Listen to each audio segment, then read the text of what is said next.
High friends, welcome to யாஷிகர். இது ரொம்பவே ஷாக்கிங்காக இருந்துச்சு கேட்ட உடனே. நம்மளோட சன் டிவியில் ரொம்பவே சூப்பர் ஹிட்டாக ஓடின ஒரு சீரியல் தான் எதிர்நீச்சல் சீரியல். அதோட ஃபஸ்ட்டு பார்ட் வந்து முடிஞ்சதுக்கப்புறமா சீசன் 2 வருமா அப்படின்ற கேள்வி எல்லாரோட மனசுலையுமே இருந்துச்சு. அஃபிஷியலான ஒரு அப்டேட் என்ன அப்படின்னா, எதிர்நீச்சல் சீசன் 2 வந்து வரப்போகுது அப்படின்ற அப்டேட்டும் வந்து நம்மளுக்கு கிடச்சிருச்சு.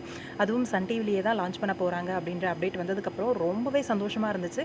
எனக்கு தெரிஞ்சு நான் என்ன நினச்சிட்டு இருந்தேன்னா, அந்த கேரக்டர் அதில் நடித்த எல்லாருமே மோஸ்ட்டாக இதுலேயும் இருப்பாங்க அப்படின்னு தான் நினச்சிட்டு இருந்தேன். ரொம்பவே வருத்தம் அளிக்கக்கூடிய ஒரு விஷயமா ஜனனி கேரக்டர் பண்ணுறாங்க இல்லையா, மதுமிதா, அவங்களோட இன்ஸ்டாகிராம் பேஜில் வந்து ரீசெண்டாக ஒரு போஸ்ட் ஒன்று ஷேர் பண்ணியிருந்தாங்க.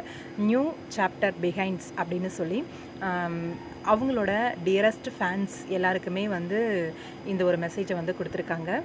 நான் வந்து எதிர்நீச்சல் சீசன் 2ல் வந்து பார்ட்டாக இருக்க மாட்டேன், நான் நடிக்க மாட்டேன் அப்படிங்கிற மாதிரி சொல்லியிருக்காங்க. ஒரு சில ரீசன் இருக்குது அதில் நடிக்காததுக்கு அப்படின்ற மாதிரியும் ரீசன் சொல்லியிருக்காங்க. இதில் அவங்களுக்கு ரொம்ப பெரிய ஒரு சப்போர்ட் கொடுத்த ஈச் அண்ட் எவ்ரி ஒன் எல்லாருக்குமே, அந்த லவ் சப்போர்ட் கொடுத்த எல்லாருக்கும் ரொம்ப நன்றி அப்படின்ற மாதிரியும் சொல்லியிருக்காங்க. இந்த ஜேர்னியில் ரொம்பவே என்கரேஜ் பண்ணி என்னை வந்து சப்போர்ட் பண்ணி கொண்டு போனீங்க இது வரைக்கும். என்னோட அந்த மெமரிஸ் எப்போவுமே இருந்துக்கிட்டே இருக்கும்.